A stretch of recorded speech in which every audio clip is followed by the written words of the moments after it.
나모 타사 바가와토 아라하토 삼마 삼부타사 나모 타사 바가와토 아라하토 삼마 삼부타사 나모 타사 바가와토 아라하토 삼마 삼부타사.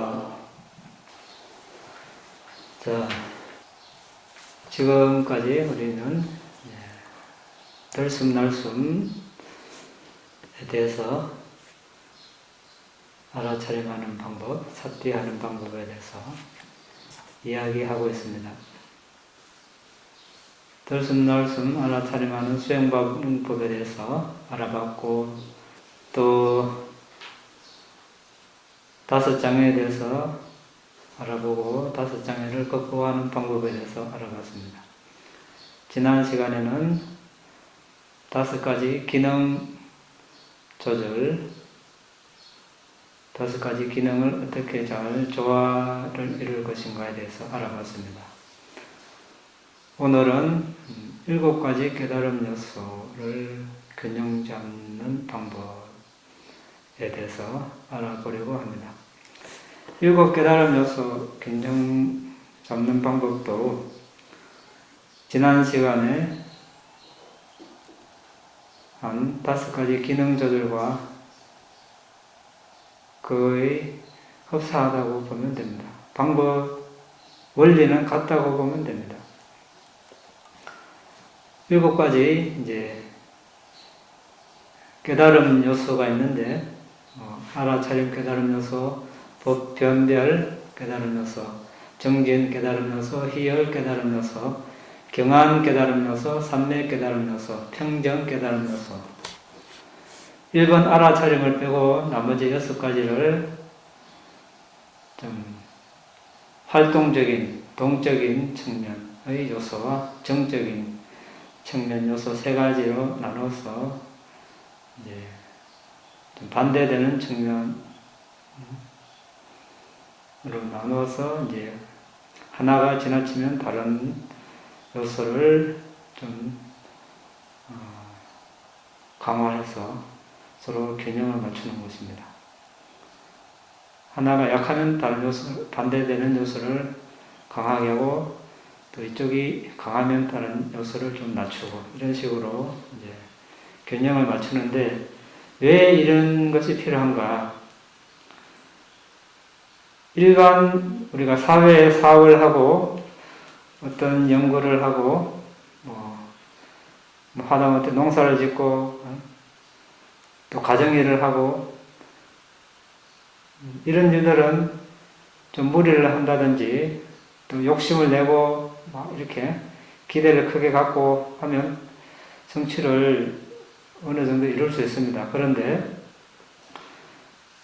붓다의 가르침, 부처님 가르침은 막무가내로 이렇게 밀어붙이면 이렇게 성취하기 힘듭니다. 몸과 마음이 고요하고 편안해야 되고, 그 속에서 수행이 이제 순조롭게 이루어져야 되는데,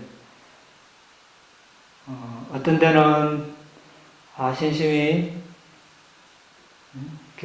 많이 넘쳐나고, 의욕이 넘쳐나서 이렇게 잠을 줄인다든지 해서 정진을 너무 열심히 하면 몸과 마음이 어느 순간에 들떠있을 수 있습니다. 또 지치고, 또 어느 순간에는 처음에는 열심히 하던 마음이 이제 서서히 시들어져서 수행해도 별 진전도 없고, 다른 사람은 잘 되는데 본인은 또 잘 안 된다든지 하면 실망을 할 수 있습니다. 또 다른 사람이 자신을 화내게 한다든지 또 욕심이 많이 일어난다든지 하면 우리의 마음이 고요하지 않습니다. 고요하지 않은데 들숨날숨을 보려고 앉아있으면 어떻게 되겠습니까?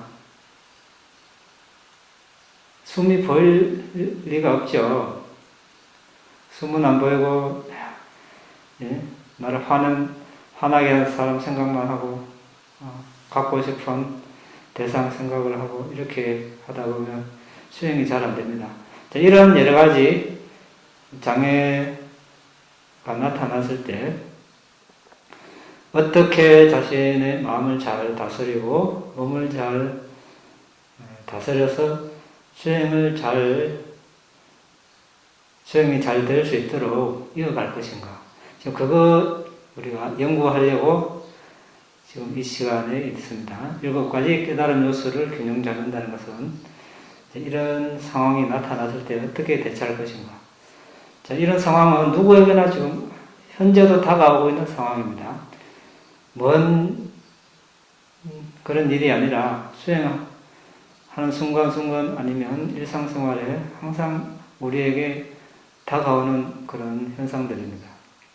자, 이런 현상들을 잘 대처하지 못하고 극복하지 못하면 수행의 성취는 점점 멀어지겠죠. 그래서 이미 그래서 이제 부처님께서 이러이러한 요소들이 있으니까 이렇게 잘 균형을 맞춰야 된다 말씀을 해놨습니다. 말씀을 해놓으시지 않으셨다면 우리는 계속 헤매고 있을 겁니다. 왜 수행이 잘 안 되는지도 모르고 어떻게 하면 잘 되는지 방법에 대해서 모를 겁니다. 그러면 어떻게 되겠습니까?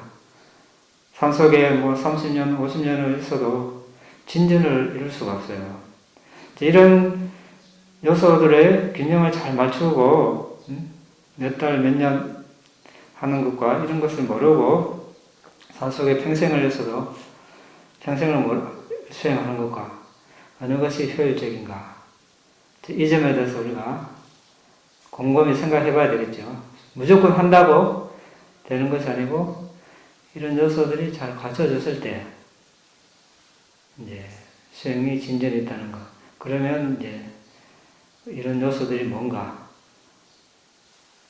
실제 우리 자신은 어느 요소가 지나치고 어느 요소가 약한가 이제 수시로 점검을 해봐야 되겠죠. 그랬을 때 이제 진정으로 자신의 내면적인 정신적인 그런 성숙이 있을 것입니다. 자, 첫 번째 알아차림 깨달음 요소, 우리가 빨리로 사띠라고 그러죠. 사띠, 알아차림이라는데 사띠를 정확하게 한글로 번역하기는 참 어려운 문제인 것 같습니다. 번역하는 사람마다 다 다른 용어를 쓰고 있으니까 예를 들어서 여기는 지금 알아차림 해놨는데 알아차림이 적절하다, 알아차림이 적절하지 않다 이런 사람도 있습니다. 또 뭐가 있습니까? 유념, 응념, 색임, 마음챙김 많습니다. 사띠를 번역한 용어가. 그런데 어느 하나도 그 하나의 용어가 이 사띠를 정확하게 번역한다고 말할 수 있을까? 저는 지금 적절한 단어를 찾지 못했습니다. 그래서 지금 여기서는 들숨날숨 알아차림에서는 알아차림으로 해놨지만 앞으로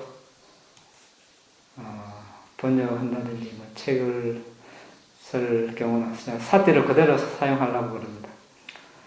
근데 사띠에 대해서 뜻만 사띠가 내포하는 의미만 정확하게 알고 있으면 사띠를 그대로 사용해도 관계없겠죠. 그래서 사띠 대상에서 벗어나지 않는 것, 들숨날숨이면 들숨날숨에서 벗어나지 않는 것, 이것이 사띠 알아차림의 특징입니다. 대상을 잊지 않고 기억하는 것, 이것이 사띠 알아차림의 기능, 대상과 마주하는 것. 자, 우리가 들숨날숨을 지금 알려고 수행하고 있습니다. 들숨날숨이 대상이죠. 들숨날숨을 잊지 않고 기억하고 있으면 이 수행을 잘 하고 있는 것입니다. 그러면 저절로 들숨날숨과 마주하고 있는 것이죠. 그것이 사띠 알아차림의 나타남입니다. 나타나는 것. 수행을 잘 했을 때 어떻게 나타나는가?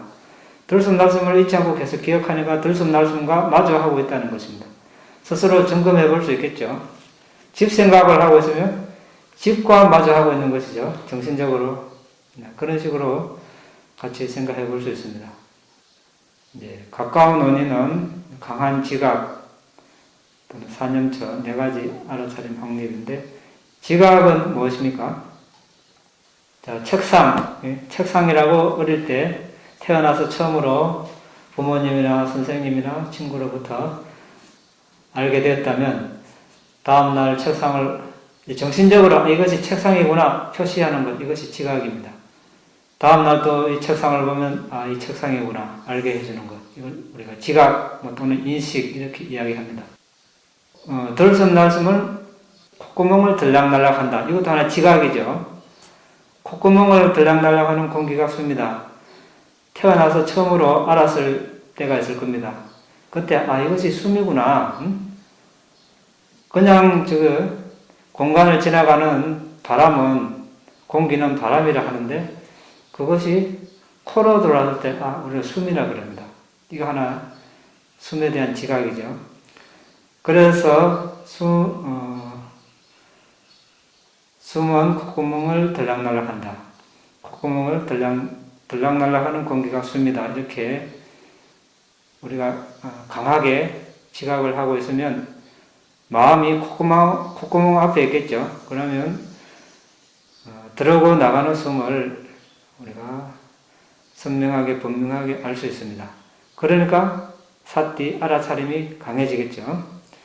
그래서 사띠 알아차림을 강하게 하는 가까운 원인이 강한 지각, 이렇게 우리가 표현을 합니다.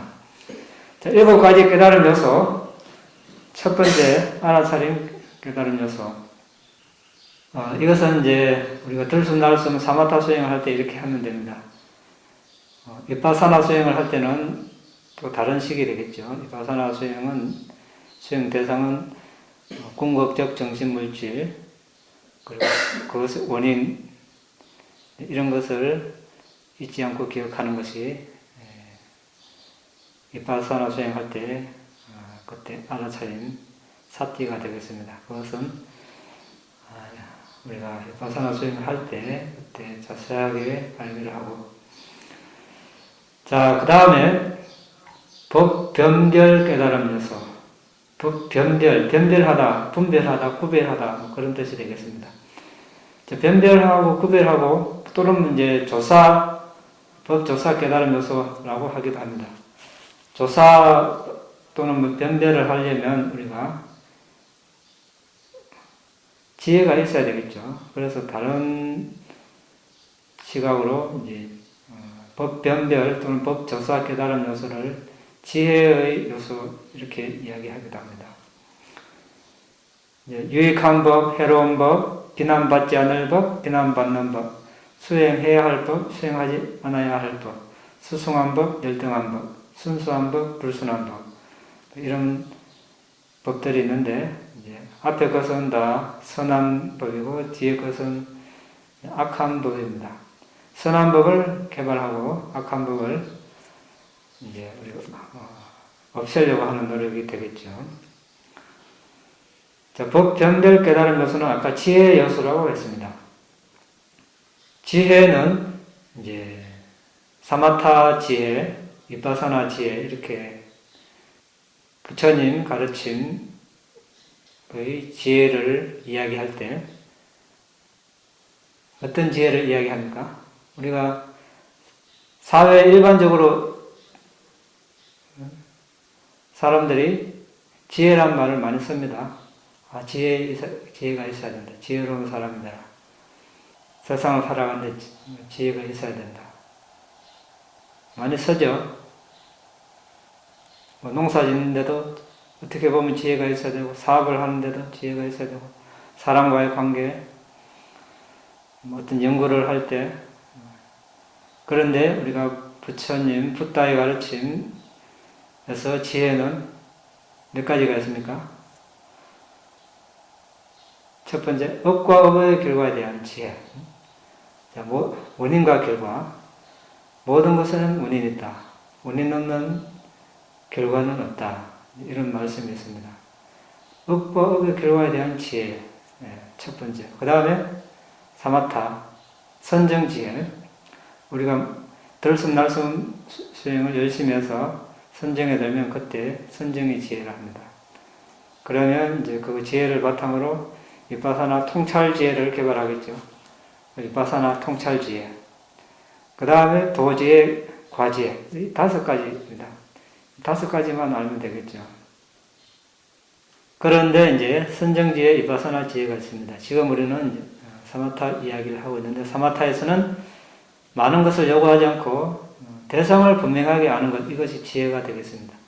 위파사나 수행에서는 궁극적 정신물질을 보고 또 그것의 원인을 보고 그것이 일어나고 사라지는 것을 보고 무상고 무아로 관찰하는 것, 이것이 위파사나 지혜가 되지만, 사마타 수행에서는 지금 들숨날숨이 코로 들어오고 나가고 있다. 그 들숨날숨을 분명하게 아는 것, 여기서 이제 지혜가 되겠습니다. 자, 이런 지혜를 갖추기 위해서는 우리 지난 시간에, 지난 토요일 한 믿음, 정진, 알아차림, 삼매, 지혜, 이 5가지 기능을 맞추는 것에 대해서 이야기해봤죠. 그 5가지를 잘 맞춰줄 때 이제 지혜가 지혜롭게 대상을 잘 알 수 있겠죠. 그리고 이제 자신의 몸이나 옷, 거처 이런 것을 깨끗이 하는 것. 주변이 깨끗해야 깨끗한 그런 지혜가 나오겠죠. 주변이 너무 산만하고 더럽고 이러면 어려울 것입니다. 마음도 산만해지고.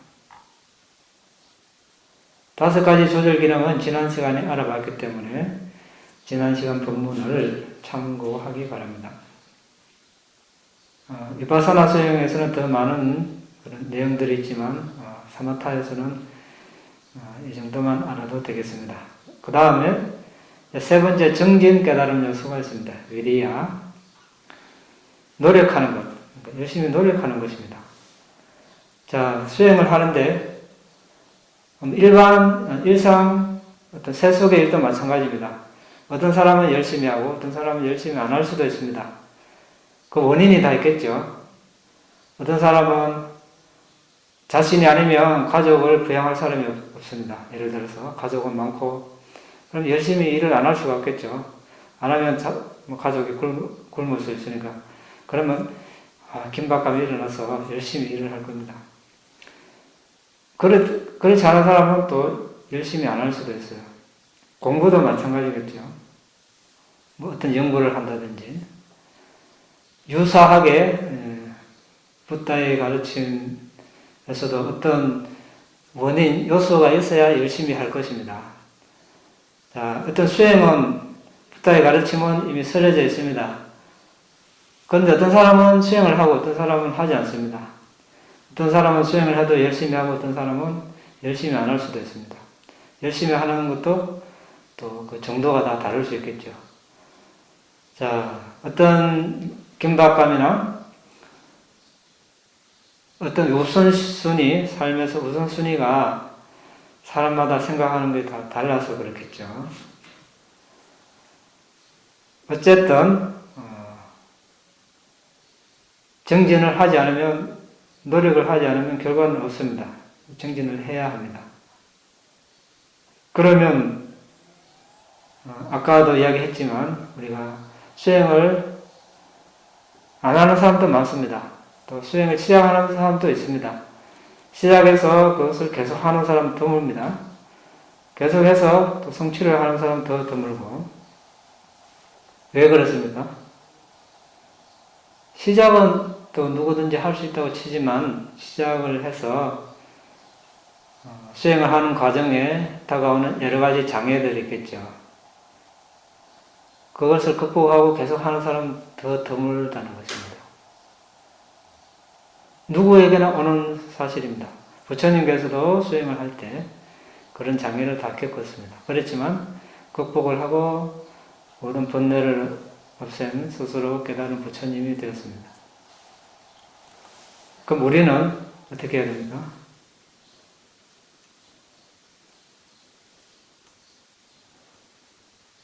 항상 똑같은 마음을 유지하기는 사실 어렵죠. 힘듭니다. 힘들지만 계속 유지하려고 노력을 해야 하겠습니다. 그 원동력이 뭐겠습니까? 세상을 보면 어떻습니까? 여러분들은? 항상 평화로운 세상입니까? 역사를 봐도 조용한 날이 별로 없죠. 항상 전쟁의 연속이고 현재도 곳곳에 전쟁이 일어나고 전쟁이 날 수도 있고 아니면 그와 유사한 일들이 많이 벌어집니다. 좀 평화로운 세월이 있다 싶으면 또 어느 순간에 투쟁이 있고 전쟁이 일어납니다. 이런 것을 보고 우리가 긴박감을 일으켜야 되겠죠. 일으키는데 이 가르침에서는 어떤 것들이 있는가 보겠습니다. 긴박감을 일으키는 태어나고 늙고 병들고 죽고 이런 것들을 보고 우리가 긴박감을 일으킨다 합니다. 왜? 붓다께서 태어남이 괴로움이고 괴로움이 태어남이라고 하셨기 때문에 태어났다는 것은 태어난 이상 번뇌를 가졌고 번뇌를 가진 이상 괴로움에서 벗어날 수 없기 때문에 우리는 여기에 대해서 1차적으로 긴박감을 일으킵니다. 그 늙어가는 것 좋아할 사람 아무도 없습니다. 또 늙으니까 병들고 또 죽고 병들고 죽는 거 좋아하는 사람 아무도 없습니다. 그리고 또 죽어서 천상이나 인간으로 다시 난다는 보장이 없습니다. 지옥이나 동물, 아기로 태어나면 괴로움의 연속입니다. 이런 것을 생각하면서 우리는 긴박감을 일으킵니다. 전생에도 이렇게 괴롭게 살았고 태어나야 한다면 또 다음 생에도 이렇게 괴롭게 살아야 하는 것. 현생에 또 생계를 유지하기 위해서 일을 하고 벌이를 하는 과정에 오는 여러 가지 괴로움, 이런 것들을 숙고하면서 우리는 긴박감을 일으킵니다. 그리고 이제 부처님처럼, 붓다처럼 또는 아라한이 되신 분들처럼 되려면 쉽게 되지 않는다는 걸 숙고를 합니다. 그분들도 열심히 부지런히 수행을 해서 그렇게 됐다는 것. 또 붓다의 가르침, 부처님의 가르침이 항상 지속되지 않는다는 것. 언젠가 사라지면 우리가 수행을 하고 싶어도 할 수 없고 오랜 윤회를 하면서 붓다의 가르침을 아니면 진리를 수행하고 싶었지만 이미 붓다의 가르침이 사라진 시대에 태어나서 할 수 없었던 시절도 있었고 붓다의 가르침, 부처님 가르침이 여전히 남아있었지만 우리가 바른 견해, 바른 지혜를 갖지 못해서 눈앞에 보고도 지나친 세월이 아주 많았다는 것을 우리가 상기하면서 지금 이제 붓다의 가르침을 만났을 때 좋은 기회를 만났을 때 열심히 해야 되겠다는 그런 이제 마음이 필요하겠죠. 또 수행을 하는 것, 사마타 선정을 닦는 것은 비파사나 수행을 하기 위해서지만 선정을 못 얻는다 하더라도 우리의 마음을 잘 다스릴 수 있습니다. 죽기 직전에 우리는 사람들은 대체로 물에 빠져 죽는 사람처럼 호흡을 끌리며 죽는다고 합니다. 마음이 훈련되어 있지 않으면 아주 두려운 마음으로 슬픈 마음으로 죽으면 사학도에 태어날 겁니다. 그런데 평소에 수행을 하면 고요하게 죽음을 맞이할 수 있겠죠. 자신이 그동안에 보시한 것, 계율 지킨 것, 수행한 것을 떠올리면서 생을 마감하면 천상이나 인간으로 다시 태어날 수 있습니다. 인간으로 다시 태어난다면 계속해서 보시를 하고 계율을 지키고 수행을 이어나갈 수 있습니다. 이런 이제 이점이 있고 마음을 다스리지 못했을 때는 그런 위험함이 있다는 것. 우리가 긴박감을 일으키면 다른 사람은 뭘 해도 다른 사람은 수행을 안 해도 나는 지금 수행을 해야 되겠다. 이런 마음이 일어나겠죠. 다른 사람은 봄에 꽃 구경 가고, 가을에 단풍 구경 가고, 여름에 피서 가고, 이래 해도 나는 지금 그걸 할 때가 아니고 수행을 해야 되겠다. 이런 마음이 일어나겠죠. 그래 했을 때, 이제, 삶의 가치가 있습니다. 자, 우리가 이렇게 마음을 먹지 않으면 어떻게 됩니까? 우리 마음은 계속 변하기 때문에 좋았다 싫어지고 싫었다 좋아지고 하고 싶었다가 하기 싫어지고 하기 싫었다가 또 하고 싶어지고 계속 바뀌기 때문에 우리 마음이 흘러가는데도 따라가면 이리 휘둘리고 저리 휘둘리고 중심을 잡을 수가 없어요. 그러면 수행을 하기가 힘들겠죠. 수행을 해도 고요함을 유지하기 힘듭니다. 그러면 발전이 없게 되겠죠. 자, 그 다음은 이제 희열, 기쁨. 기쁨 깨달음 요소, 비띠, 삼보장가. 이 역시 마찬가지입니다. 수행을 하면서 항상 좋을 수만 없죠. 어떤 데는, 이 마음이 축 처지고, 기분도 울적하고, 수행이 잘 되다가 또 안 되면, 이걸 해가 되나 안 되나? 계속 해야 될까 말아야 될까? 다른 걸 할까? 오늘은 마음도 그렇고, 몸도 무겁고, 여러 가지 생각이 일어나겠죠. 이제 마음이 축 처집니다. 그때 이제 마음을 분발시켜야 되겠죠. 그때 이제 이 희열 깨달음 요소를 이제 좀 북돋아야 됩니다. 이렇게 불러일으켜야 되겠죠. 그때는 부처님 부탁해서는 사성기급 10만급을 부탁가 되기 위해서 중생들을 깨우치기 위해서 눈을 빼서 보시한 게 하늘의 별 수만큼 많고 그런 이야기 있죠. 몸을 보시한 게 뇌로 3보다 높고 오랜 세월 그렇게 노력해서 깨달음을 얻으셨다. 그래서 부처님을 계속 이렇게 생각하다 보면 거기 믿음이 일어나고 기쁨이 일어나겠죠. 그리고 부처님의 가르침을 또 숙고하고 상가 스님들의 모양 또 자신이 계를 잘 지킨 것에 대해서 내가 이렇게 부처님 가르침을 만나서 예전에는 살생을 쉽게 하고 모기도 개미도 쉽게 죽이고 회도 먹고 이렇게 했지만 부처님 가르침을 만나서 이제 모기도 개미도 안 죽이고 살아있는 물고기 횟집에 가서 그것을 주문해 먹지도 않고 내가 많이 바뀌었구나. 기쁨이 일어나겠죠. 그리고 또 예전에는 인색했지만 부처님 가르침을 만나서 많이 베풀게 돼서 베풀었고 또 보시를 했고 또 부처님 가르침을 만나서 사마타이바사나 선정지혜를 닦는 수행을 하는구나. 부처님 가르침을 만나지 못했다면 내가 무엇을 하고 있을까? 많은 불선업을 지을 수 있었을 것이다. 이렇게 이제 숙고를 하면 기쁨이 일어나겠죠. 그런 기쁨을 바탕으로 우리가 수행을 또 이어나갈 수 있습니다. 이렇게 상황이 발생했을 때 자신을 잘 이렇게 이끌어 나가는 그런 기술이 필요합니다. 그것이 지금 깨달음 요소, 7 깨달음 요소 균형 잡는 방법이 되겠습니다. 자, 그렇게 하려면 이제 개정회를 잘 닦는 그런 사람들과 같이 어울려야 되겠죠. 붓다담마성과 불법성에 귀의를 하고 개정회를 잘 닦는 사람과 도반으로 삼아야 할 것입니다. 이제 여기에 대한 예가 하나 있죠. 아주 유명한 예. 부처님 당시에 5개 준수자라는 이름을 지닌 비구가 있었습니다. 5살에 아란이 됐다고 했습니다. 그렇죠? 아란이 뭡니까?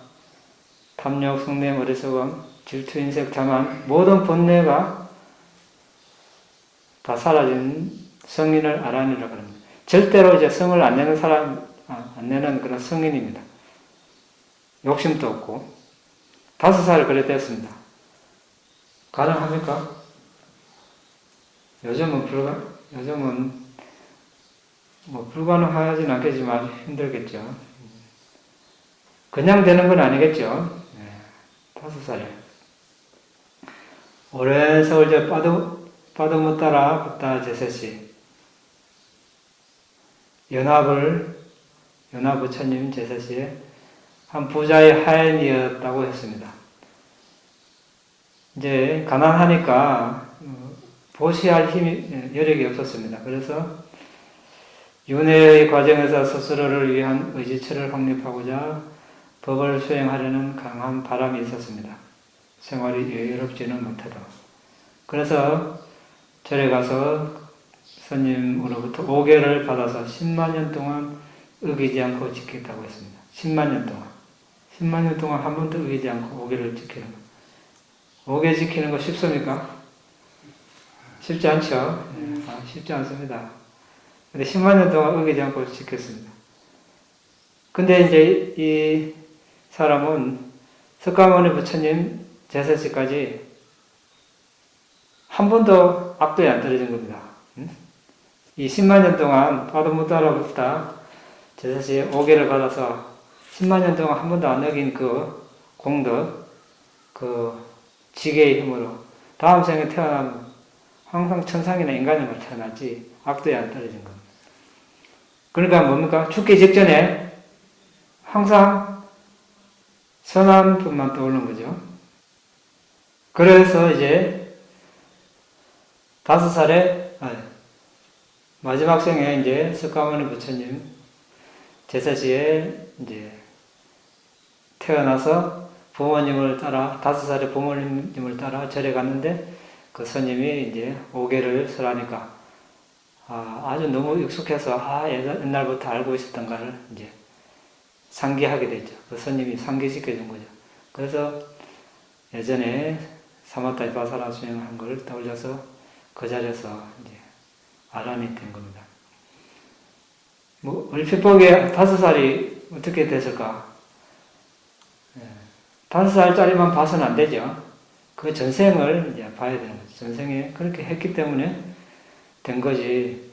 같은 5살 많았겠죠. 그 당시에. 그럼 다른 사람은 5살인데 아란이 안 됐는데 이 사람은 아란이 됐어요. 그 차이가 뭡니까? 전생에 이렇게 원을 세우고 했는가 안 했는가 그 차이죠. 그래서 우리가 현생만 봐서 그 사람을 판단할 수는 없습니다. 그럼 큰 오류를 범할 수 있습니다.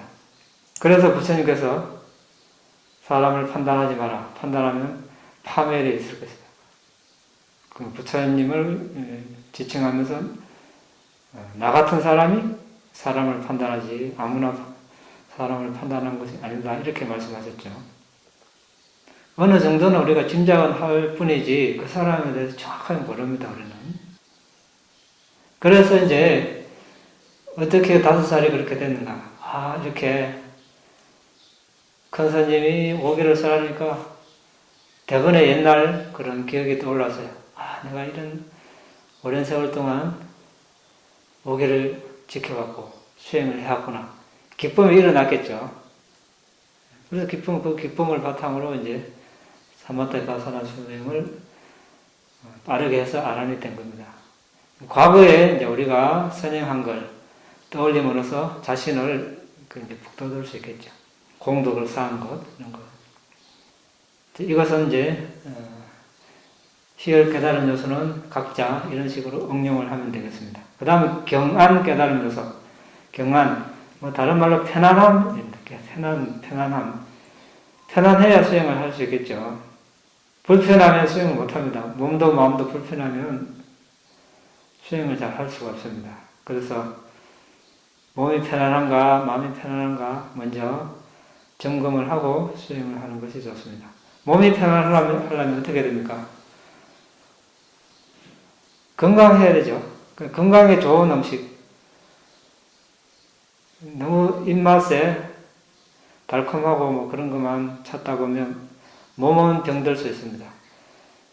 입맛, 음식 맛은 덜하지만 몸에 좋은 것 이런 걸 먹어야 되겠죠. 그러면 건강하게 몸을 유지할 수 있습니다.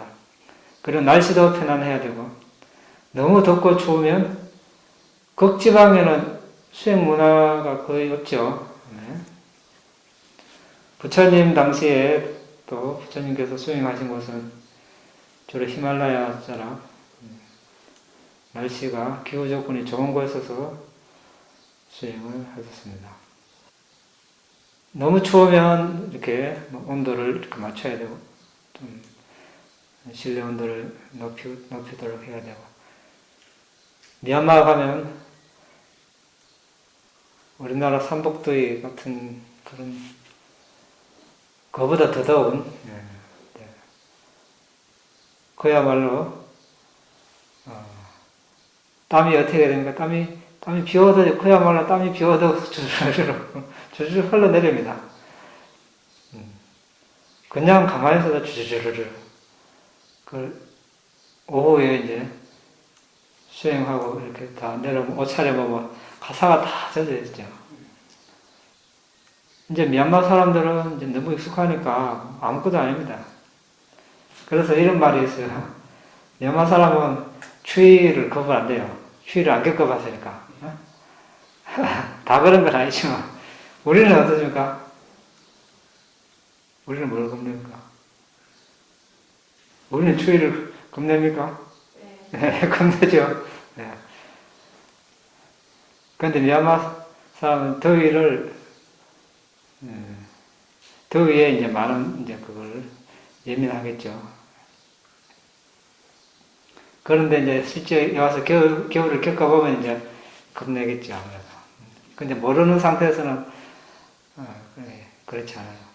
그래서 이제 날씨를 잘 맞춰야 되고 편안한 자세. 이렇게 자세가 편해야 숨을 잘 볼 수 있겠죠. 불편하면 볼 수 없습니다. 그래서 이제 뭐 1시간이나 2시간 앉았으면 또 걸어가면서 수행을 하고 또 의자에 앉아서도 하고 누워서도 하고 서 있으면서도 하고 이렇게 잘 조화롭게 하는 것 필요합니다. 중도에 따른 판단.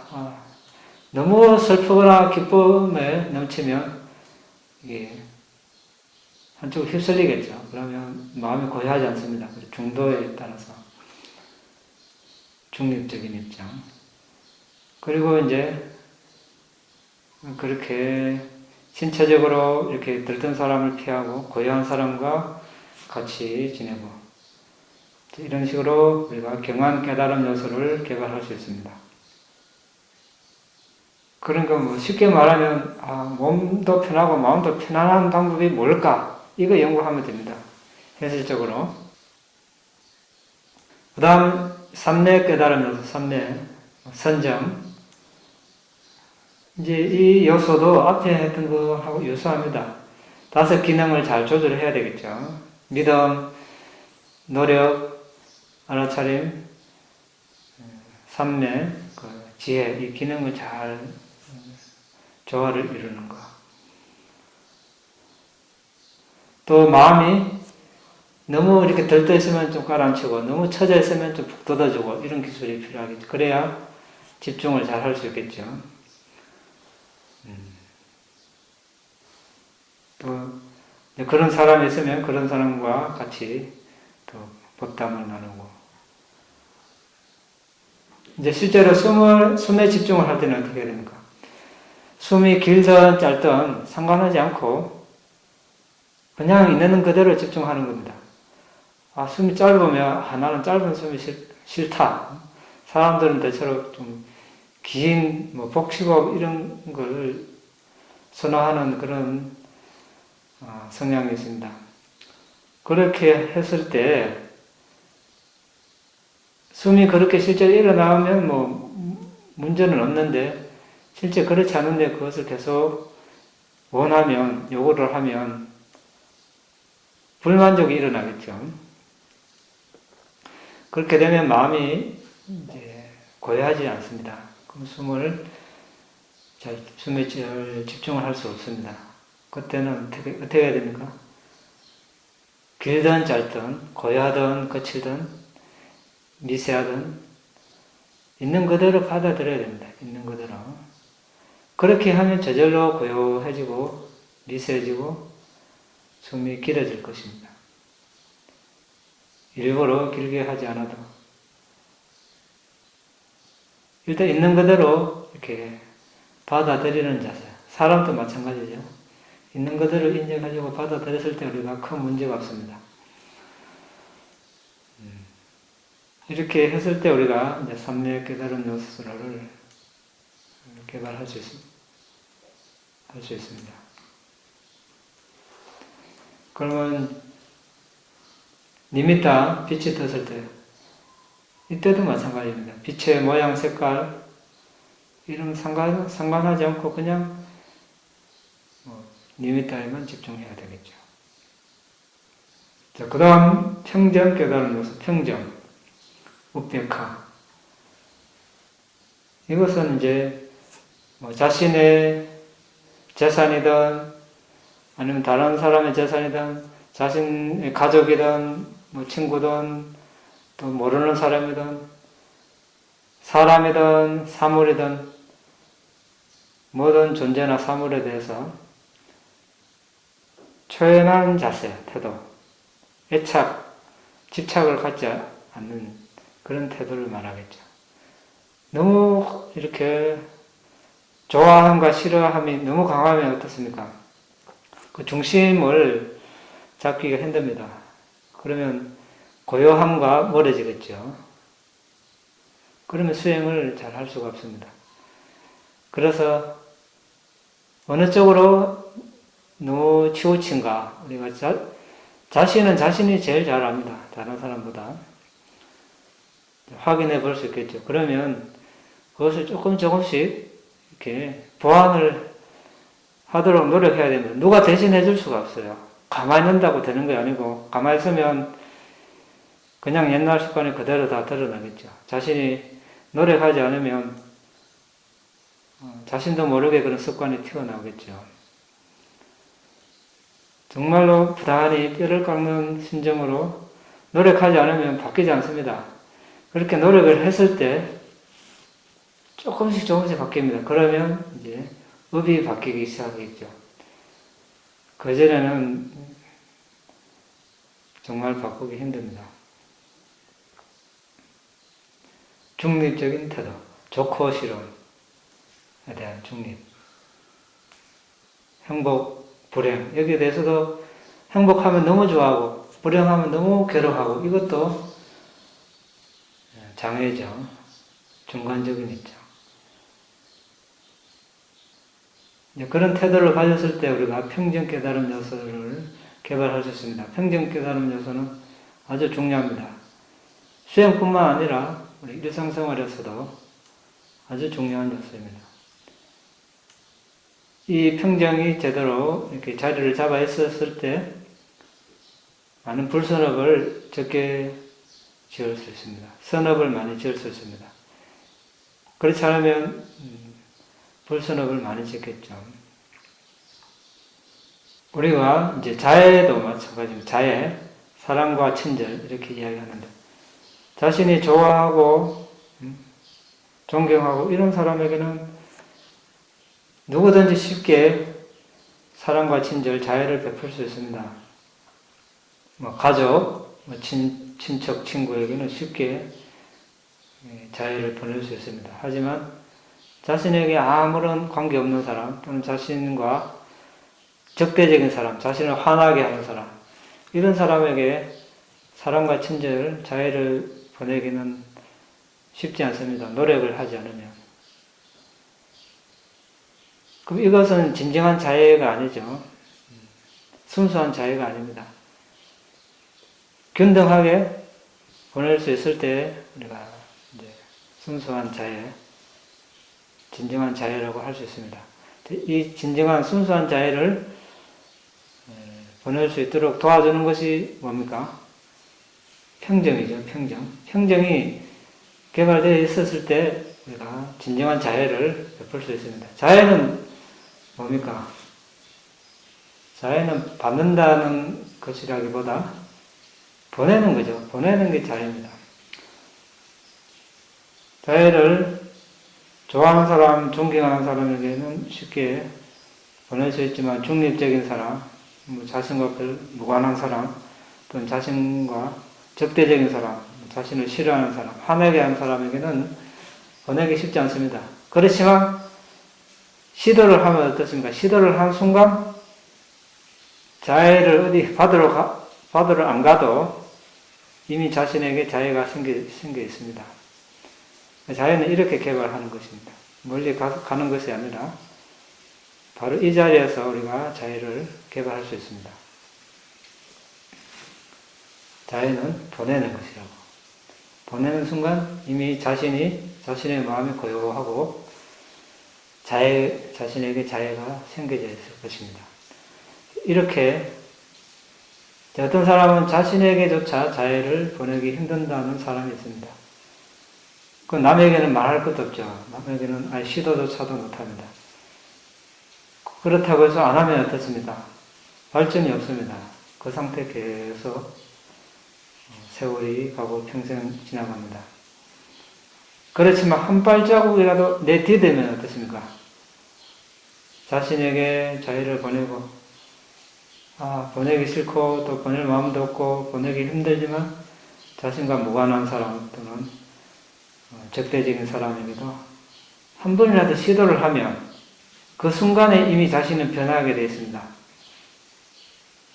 자해로 가득 차게 되어 있다는 것이죠.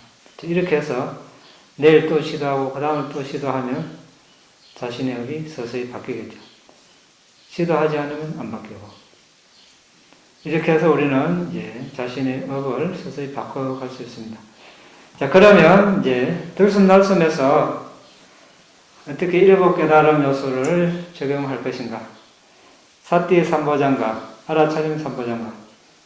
어떻게 합니까? 숨을 잊지 않고 계속 기억하고 있으면 되겠죠? 이렇게 눈을 감고 숨이 코로 들어오고 나갈 때 숨이라고 알고 있으면 됩니다. 이때 그러면 사띠 삼보장가, 알아차림 깨달음 요소를 개발하고 있습니다. 담마일자야 삼보장가, 지혜라고 했습니다. 어떻게 합니까? 콧구멍을 들러 날아가는 공기, 이게 숨이구나. 숨을 분명하게 알고 있으면 됩니다. 이때는 지혜고, 위리야 삼보장가. 그렇게 할 때 이미 이제 이런 정진을 하고 있는 것입니다. 정진 삼보장가. 깨달음 요소를 한 군데 모으고, 그 깨달음 요소를 숨의 균형 맞추도록 하는 것. 특히 자신과 법, 변별 요소를 간과함. 삐띠 삼보장가. 희열 깨달음 요소. 기쁨. 자, 이때 이제 우리가 숨에 열심히 잘 집중하면 기쁨이 생깁니다. 우리가 새 속에도 기쁨이 있겠죠. 여러 가지 기쁨이 일어나겠지만 그런 기쁨은 일시적이고 또 일단 감각적인 그런 기쁨일 가능성이 많습니다. 하지만 들숨날숨을 열심히 잘 보고 있을 때 어느 순간 기쁨이 일어납니다. 진정한 어떤 새 속에서 경험할 수 없는 그런 기쁨이 되겠죠. 여기서는 그 기쁨을 말합니다. 그 다음에 빠사띠 삼보장가, 경암 삼보장가, 편안함. 그렇게 이제 숨을 볼 때 기쁨이 일어나고 정진이 잘 되면 편안함이 일어납니다.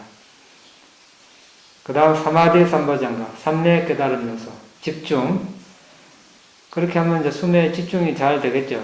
그러면 이것을 우리가 삼례 삼보장가, 삼례 깨달음 요소, 사마디 삼보장가 이렇게 이야기합니다. 우페카 삼보장가, 평정 깨달음 요소. 숨에 할 때 적절한 어떤 정도, 숨을 지나치게 좋아하지도 않고 지나치게 싫어하지도 않고 항상 균등한 그런 마음으로 그런 정도로 계속 집중하는 것입니다. 물론 아까 이야기한 것처럼 여러 가지 부수적인 그런 상황에서도 평정을 유지해야 하겠지만 지금은 이제 실제 숨이라는 대상을 놓고 이야기하는 것입니다. 그래서 노력이 충분하지 않으면 수행 주제에서 멀어집니다. 그때는 이제 법, 변별, 정진, 희열 이런 요소를 개발해야 되겠죠. 경안, 삼매, 평정보다는. 그런데 노력을 너무 많이 해서 마음이 동요하고 산만해지면 법, 변별, 정진, 희열을 개발하지 말고 경안, 편안함, 삼매, 하나에 집중하는 것, 평정을 개발해야 되겠습니다. 이것은 이제 우리가 실제 수행을 하면서 이제 상황이 왔을 때 가만히 이렇게 숙고를 해보면 지금 내가 뭐가 부족하고 뭐가 지나친가 알 수 있습니다. 실제로 이제 적용을 하면은 거기서 이제 더 발전을 할 수 있겠죠. 이런 것을 숙고하지 않으면 어디에 문제가 있는지 모르고 그냥 침체에 빠질 수 있습니다. 그러면 수행을 그만둘 수도 있고 또 포기할 수도 있습니다. 그래서 우리가 이제 수행하는 과정에 일곱 깨달음 요소, 또 지난 시간에 한 5 기능 조절을 잘 활용할 수 있으면 좋겠습니다. 오늘은 여기서 마치겠습니다. 질문 있으면 하시기 바랍니다. 없으면 마칠까요? 공덕을 나누겠습니다.